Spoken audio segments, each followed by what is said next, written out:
Good morning, church. Good morning. It's great to be back with you all today. Thanks for allowing me to head off to Michigan and attend my brother's wedding. I really appreciate it. If you're new here, my name is Zach. I have the privilege of being one of the pastors here. If you're joining us in person or online, I want to say welcome. We're so glad you're here with us this morning. Today we're continuing a series that Pastor Fernando kicked off for us last week called Mixtape.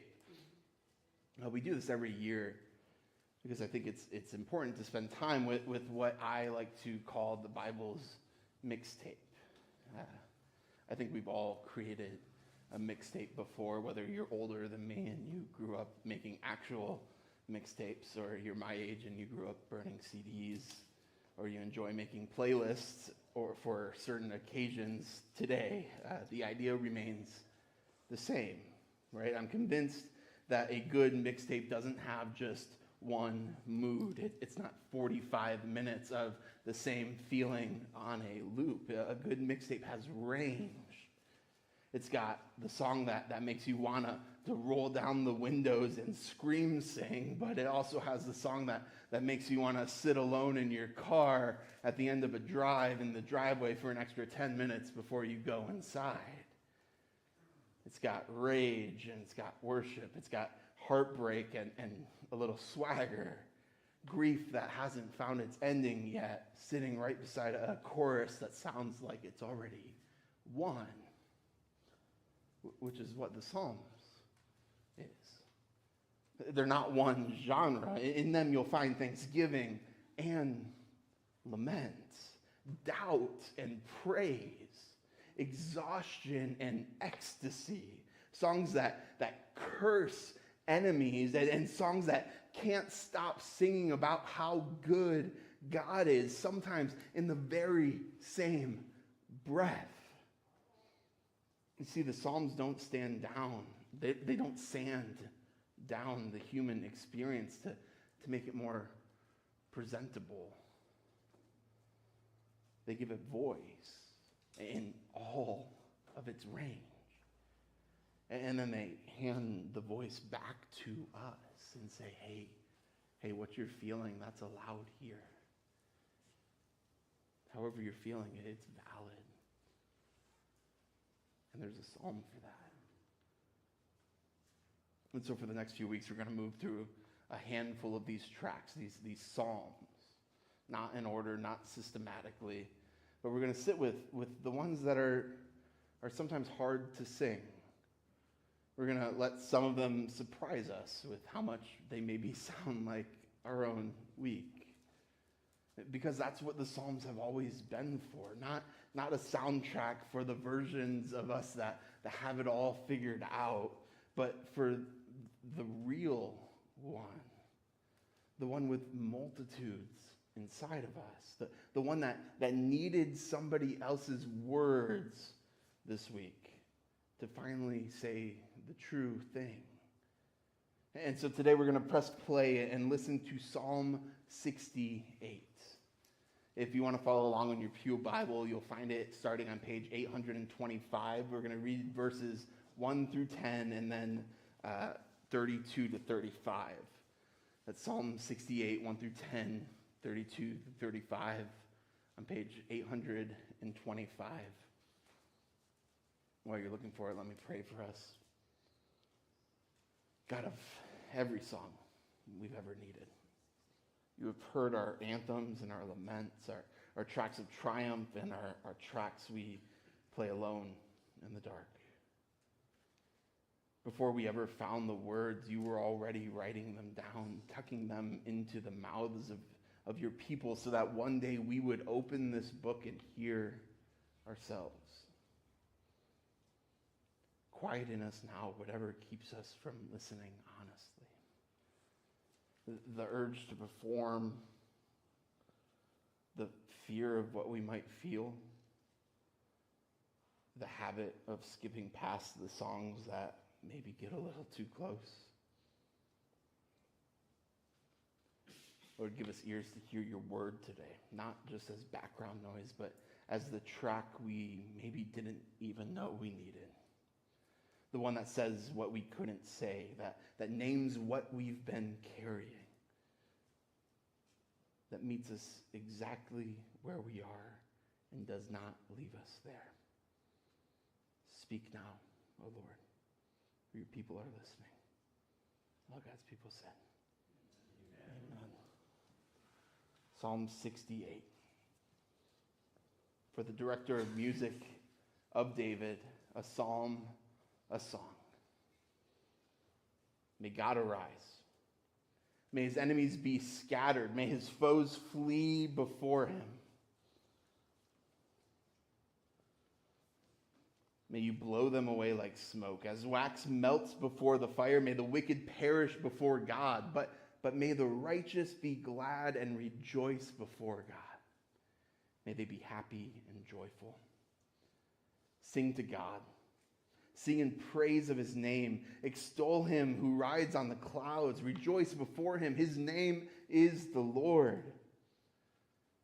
A father to the fatherless.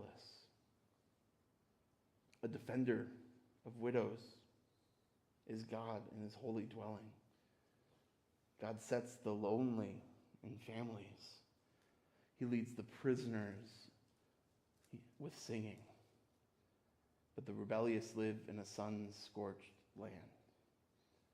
When you, God, went out before your people, when you marched through the wilderness, the earth shook, the heavens poured down rain, but before God, the one of Sinai, before God, the God of Israel. You gave abundant showers, O God. You refreshed your weary inheritance. Your people settled in it. And from your bounty, God, you provided for the poor. Verse 32.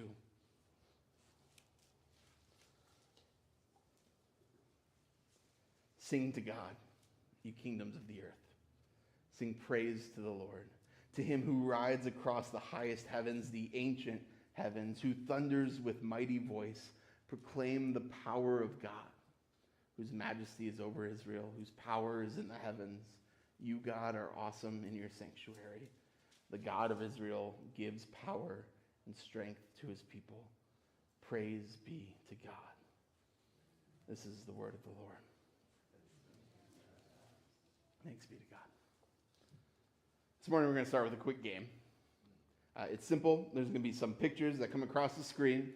The goal of the game is to say whether they're a good guy or a bad guy. All right, let's do it.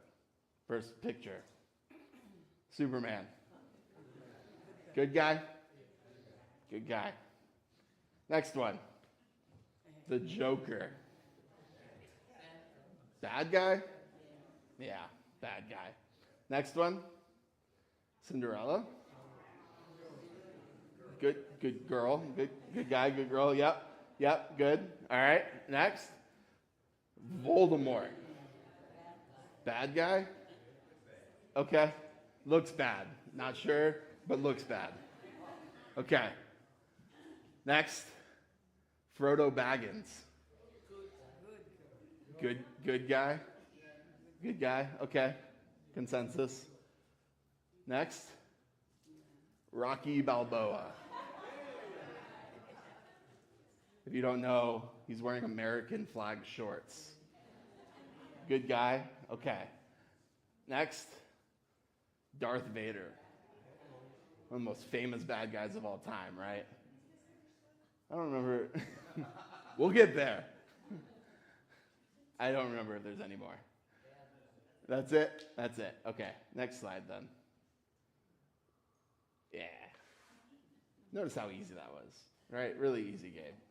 Nobody really hesitated, right? Superman flashed up, good guy, instantly, unanimously.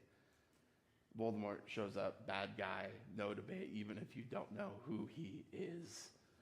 He looks evil. We don't need a backstory. We don't need context. We don't even need them to say a word, even if you know nothing about some of these people. One look at them, you probably know which side they belong to, which isn't an accident. That's a skill we've kind of been practicing most of our lives, right? We're storytelling creatures, and the story we love best are ones with clean lines. A hero we can root for without reservation, or a villain we can jeer without guilt. When I was growing up, my grandpa watched a lot of Westerns, and they were great at doing this. And in a typical Western, you know how you knew a good guy was a good guy and a bad guy was a bad guy? Color of their hat. The good guys wore a white hat, the bad guys wore a black hat. That way you would never be confused. Every superhero movie kind of works the same way, right? And so do political ads that you've been seeing lately. So does the story that you've been telling yourself of that somebody in your life. And here's the thing about the game we just played, though. It works well because we've flattened those characters down to a single image or a single costume and a single moment.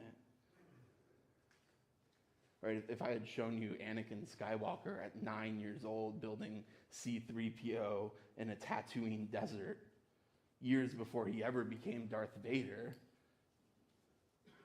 maybe I'm getting a little too nerdy. But your answer might be a little different, right? If I showed you Frodo the moment before the ring fully consumed him in the center of Mount Doom, he kind of stopped being a good guy at that moment. The game works because I chose the frame. I decided which moment you would see, which is exactly what I tend to do with the people in my life.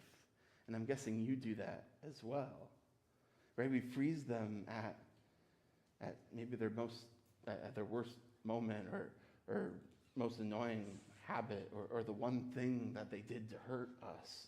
And we call that the whole picture. Good guy, bad guy, case closed. And it's not just what we do with other people, by the way. I think we have this tendency to do it with ourselves too. Either flattering ourselves with the white hat or editing out our own worst moments or picturing ourselves in the black hat, deciding we're nothing but our worst day. And either way, we've stopped looking at the whole person. Which given that and given this psalm, I think it raises an uncomfortable question for us this morning. What happens when we open a psalm that seems to want to play that game with us? You know, the psalmist starts off, may God arise, may his enemies be scattered, may his foes flee before him, may you blow them away as smoke, as wax melts before the fire. May the wicked perish before God, but may the righteous be glad and rejoice before God. May they be happy and joyful. It starts off really strong and really clear as any movie. God arises and his enemies are scattered. And the implications are clear. God's on my side and against my enemies. It's easy to read this and think, oh, we're the good guys. We're wearing the white hats. And God has chosen us. God arises and our enemies don't stand a chance. They scatter like smoke. They melt like wax. It's violent, it's total, and it's aimed at somebody else, somebody bad, somebody who is decidedly not us because we are the righteous. Which is exactly the kind of story we love, right? Because we know which hat we're wearing. We're not the smoke. We're not the wax. We're the ones that God arises for. 2 verses in, and we've already cast ourselves as the good guys and somebody else as the bad guys, just like the game. But the psalmist goes on.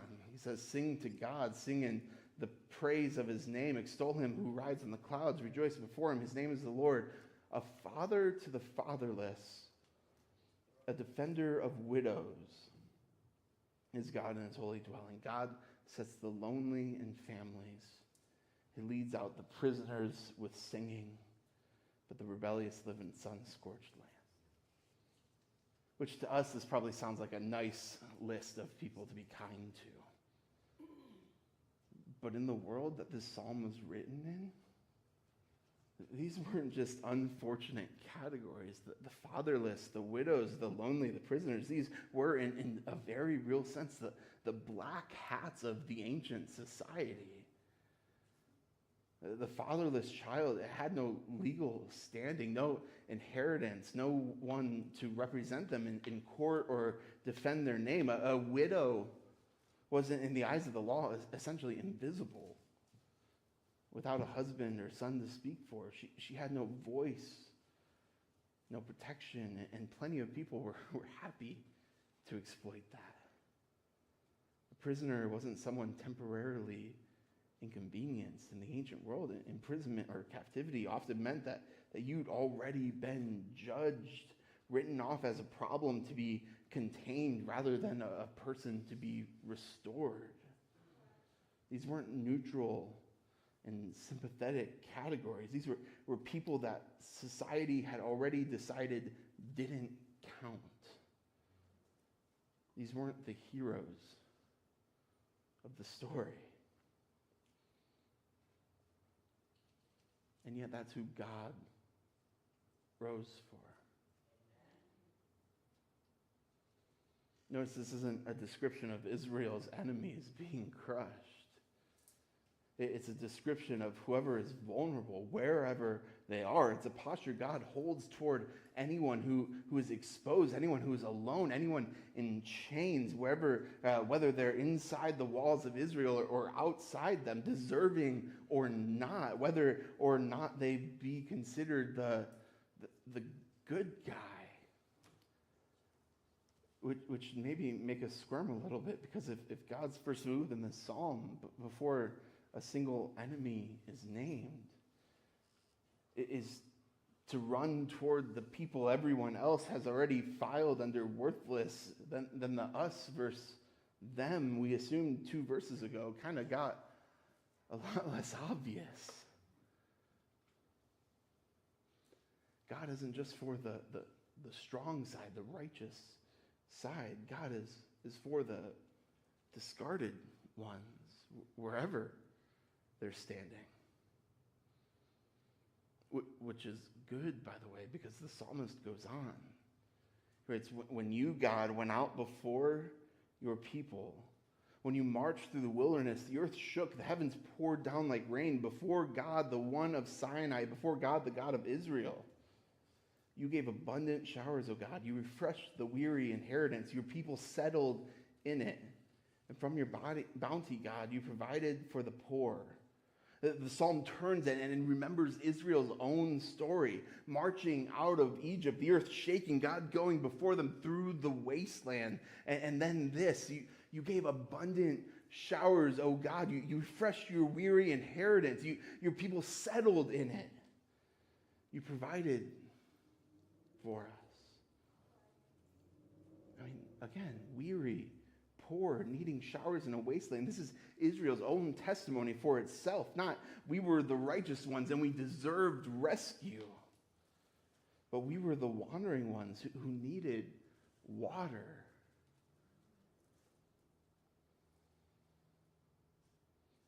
The good guys, at least in this story, it turns out they spent a lot more time thirsty in the wilderness than they spent handing down judgment from a throne.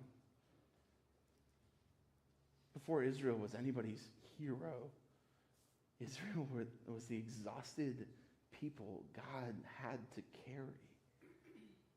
Which is not the plot of any good superhero movie. It's not the plot of any good Western. It's not the guy in the white hat winning the shootout. That's people who needed grace long before they were in any position to dispense it. And then after all of that, after the enemy scatter, after the widows are defended, after the wilderness is survived, where does the psalm end up? It's not standing over a defeated villain with a foot on the chest or in a victory lap, rubbing it in their face. It ends in worship. Sing to God, you kingdoms of earth. Sing praises to the Lord, to him who rises across the heavens.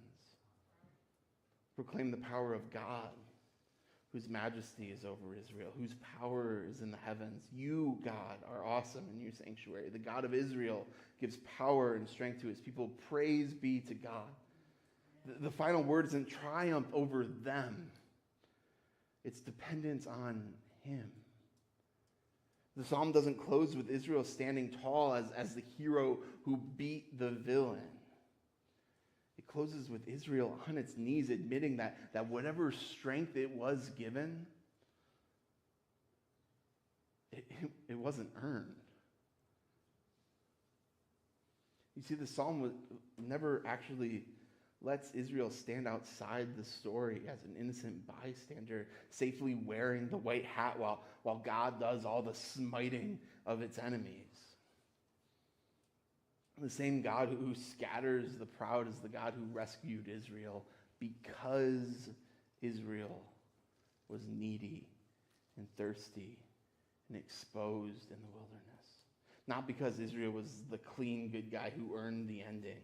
The whole psalm, read all the way through, quietly dismantles the very game it looked like it was setting up in verse 1. We don't get to put Israel on a slide and immediately shout, good guy, with the same confidence we had for Superman, because the psalm itself is handing us more of the picture. And the fuller the picture you get, the harder it is to keep Israel in a single hat. And here's why that's so important. Because the same is true for me and for you and for your neighbor and for the people I usually just refer to as the others, right? You know, the people that don't look like you, don't talk like you, don't act like you, don't vote like you, probably don't really like you all that much. And that's fine, because I'm guessing you don't like them all that much either. You know, the people in your life that typically wear the black hats. So, who is your other? Who wears the black hat in your life? Maybe it's obvious. Maybe it's a name that came to mind the second I asked. You know, the ex that wronged you, or a family member who stopped inviting you to things, the coworker who threw you under the bus in the meeting, the political figure whose face alone makes your blood boil, the neighbor with the sign in their yard, somebody this week that you have quietly filed under villain.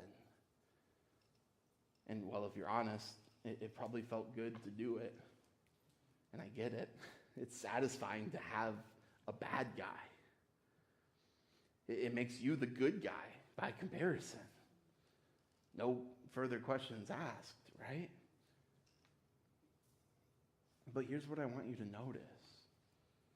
Whoever that person is, they are, in God's eyes, one of the fatherless, or the widow, or the lonely, or the prisoner. I don't mean literally necessarily.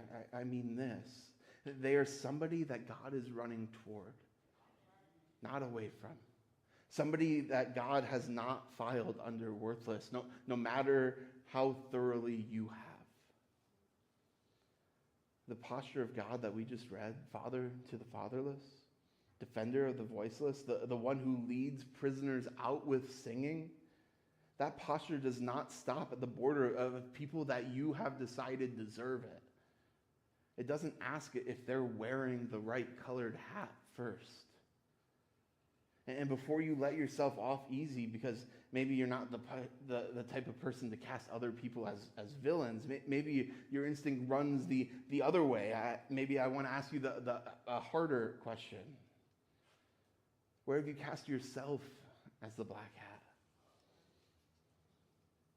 Where have you decided that your worst day or your worst decision, the thing that you can't forgive yourself for, is the whole picture of who you are? Because it's the same game, just pointed inward. And it flattens you out the same exact way that it flattens them. whoever the black hat in your life, or whatever the black hat you've been wearing, I want to remind you this morning that Jesus didn't come to rescue the white hats. He didn't arrive, look around, and see who'd earn it and go and save the deserving ones. Paul puts it as bluntly as he can in his letter to the Romans. While we were still enemies of God, Christ died for us. Not after we cleaned ourselves up. Not after we proved which side we were on. While we were an enemy, the black hat, the smoke and wax of verse 2. That's when he came. And if that's true for you, that's true for them too.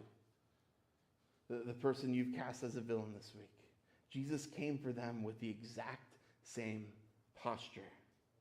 The exact same costly love that he had for you. Not because they earned it any more than you have, but because that's who he is.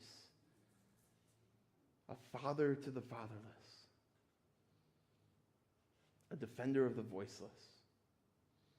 Even when the voiceless one is someone you've decided is someone who maybe deserves not to have a voice.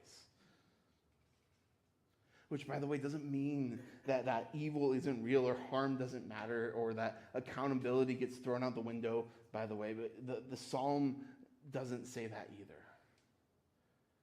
But it does mean that you don't get to stand outside the story pointing at someone else's need for grace while quietly assuming you're exempt from it. None of us are innocent bystanders. All of us are the same wandering, thirsty people in the wilderness that God had to carry before we ever did anything to deserve it. So this week, I want to invite you to do something that, with that name that came to mind a few minutes ago. Whoever they are, I'm not asking you to pretend that they didn't hurt you or that what they did was fine. I'm asking you to hold two things at the same time. That justice matters, and that grace runs far further than we want it to. So ask God to help you see that person as more than the worst thing you know about them. And ask him to do the same thing for you. Let's pray.